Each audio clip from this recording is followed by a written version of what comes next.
Hi everyone, thanks once again for joining me on Smash Factor TV.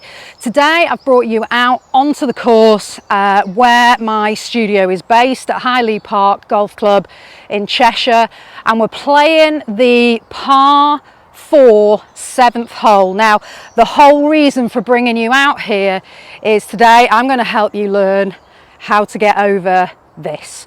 So we're going to have a look at how to hit over water successfully every single time, and on this hole you have no choice because there are trees to the left of that pond and to the right of that pond. You have to come over it. The tee is over that way, the green is up there. We've got to get over. Let's go and have a look at how we get on with some more game-changing golf coaching.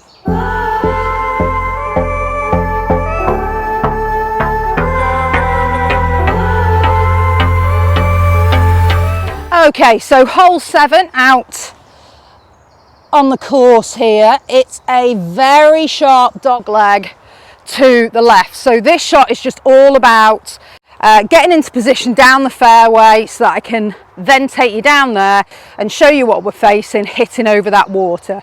372 yards, so let's just hit this one down the fairway into position, and then we'll have a look at that next shot we've got to take on.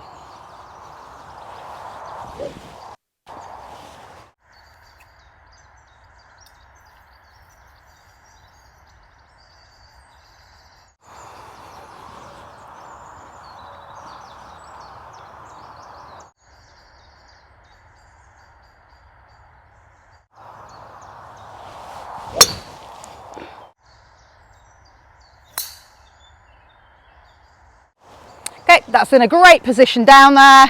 So let's go and have a look at what we've got left in.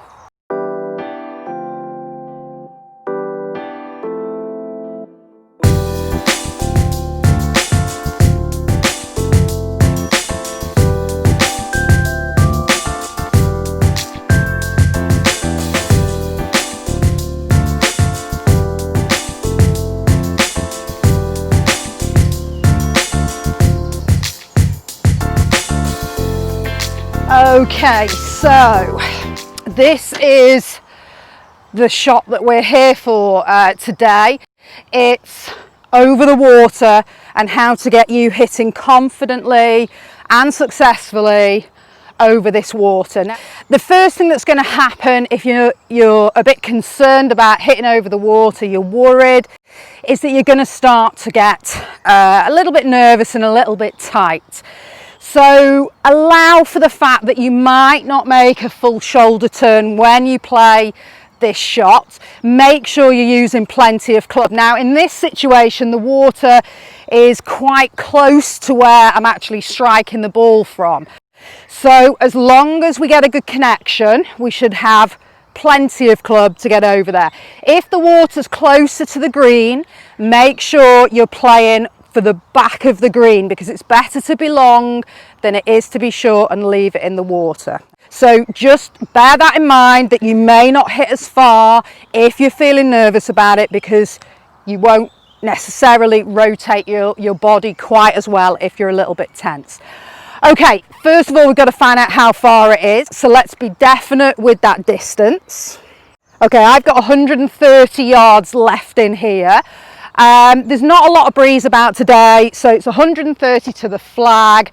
That for me is hitting an 8-iron in really there. I could hit a nice easy 7-iron, but I'd rather be positive and hit that 8-iron. So now what I want you to do is, now you know how far it is, let's choose the club that you feel most comfortable with. For me, I'm going 8-iron. Remember, if you're enjoying the video coaching, please subscribe to the channel and hit notifications so that you're alerted every time we release a new video. We release 2 new videos every week. They're all geared up to help you play better golf when you're out on that golf course. Okay, we've selected the club. We're using a club we feel confident with. You've got to just double check your grip pressure here. grip pressure, when you're feeling a bit nervous, feeling a bit pressured, is going to go sky high. So if you squeeze the club as tightly as you can, and we call that a 10, we want to drop that to half, to a 5. So we don't want to be really squeezing this club tight, we just want to be holding. Again, main reason for that is when you start to squeeze really tightly with your hands, the muscles in your arms will contract, and when the muscles contract, they get shorter. So even though you've started with the club head touching the ground, as soon as you squeeze tight, this length here is going to shorten, so effectively the club's going to come in like this, and you're more likely to hit the top of the ball. So before we hit the shot, we're going to double check that grip pressure and just make sure that we're just on a 5 out of 10. Okay, we're definite on the club, we're definite on the yardage, we're going to work on being nice and relaxed. I'll put a link in here to another video that I did out on the course that will help you with a little bit of mental game, with how to get yourself a little bit more relaxed. It's really crucial in the walk up to this ball that you're starting to feel a little bit more positive, or at least neutral, and that you're losing those thoughts of worry. It's absolutely fine that you've got those thoughts, but we need to manage them because they don't help you hit good shots. Okay, we need to get your thoughts back onto what will help you, and they're what we would call performance cues. So we need to be focused on things like how far is it, which club is it, and making positive decisions that will help you to get a good shot away here. I'll put another link on as well about pre-shot routine. As I hit this shot, you'll see, and if you watch my videos quite frequently, you'll see I've got a set routine before I hit the ball. The sort of minutes before you hit that ball and what you're doing in that time, absolutely crucial to helping you get a good shot away. So I'll put a link in that will talk to you about pre-shot routine as well, and it's something you can work on the range, so you're doing it more naturally and more instinctively out here, and again that will help you to get mentally prepared to hit this shot. Okay, the biggest thing here we can do now is work on being nice and relaxed, having a really good rotation in the upper body to the right, so we're making a really good rotation in that upper body. But I would really focus here on playing this hole with your ears so that you can hear that club interaction with the ground. If you're swinging the club up high above the ground, you're not going to get a good connection here. You're going to hit the top of the ball, and that's going to dunk the ball straight into the pond.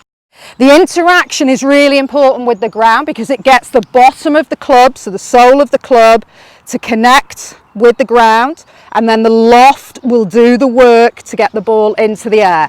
I'll just put in here a link in the video to help you with how to get that golf ball into the air. It's a series that I've just done, so have a look through that as well.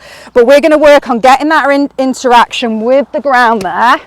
But it's not just anywhere that we want that interaction. We want that interaction where the ball is or just to the left of it. We don't want to have the interaction on the right of the ball here, because if the club hits the ground here, we're going to hit a heavy shot if we actually connect with the ground, take the divot first, and then we won't deliver enough energy into the ball to get it over the pond.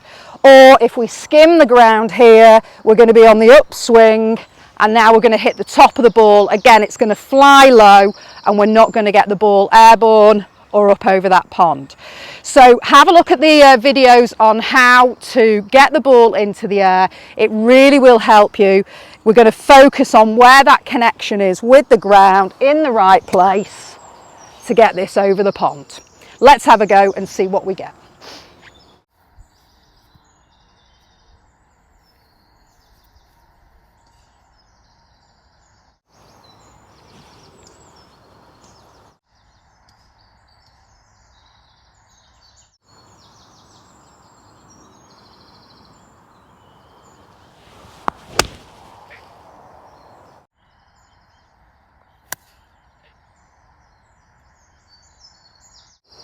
Yeah, really happy with that strike. Took the ball first. The club's done the work for me to get the ball airborne. If I control where that club connects with the ground, I'm in control of that end result. Focus on the process of swinging that club well and getting a good interaction in the right place with the ground, and you'll, as a result of that, you'll hit some great shots. Let's go and finish the hole.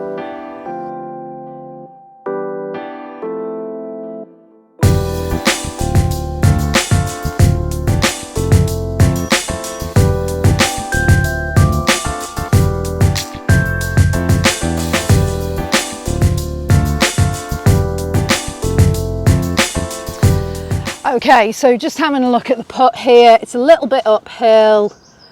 It's going to break a little bit from the right. Let's see if we can make the putts.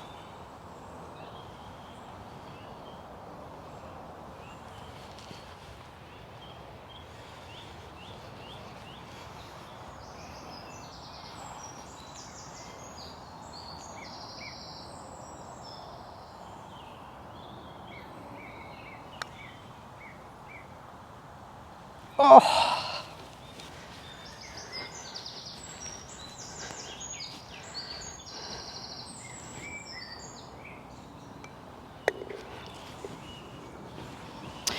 So just lipped out there for the birdie, but played the hole very nicely, and the key bit to getting over that pond was being confident with my club choice, being confident with myself that I could control that low point with the of where the club is connecting with the ground, and if I'm in control of that, I'm in control of the outcome.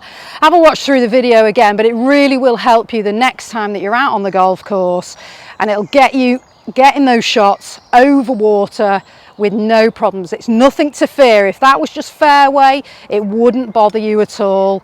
So imagine it's just grass and you don't have to help that ball go up in the air at all. Enjoy your golf, and I'll see you next time with some more game-changing golf tips.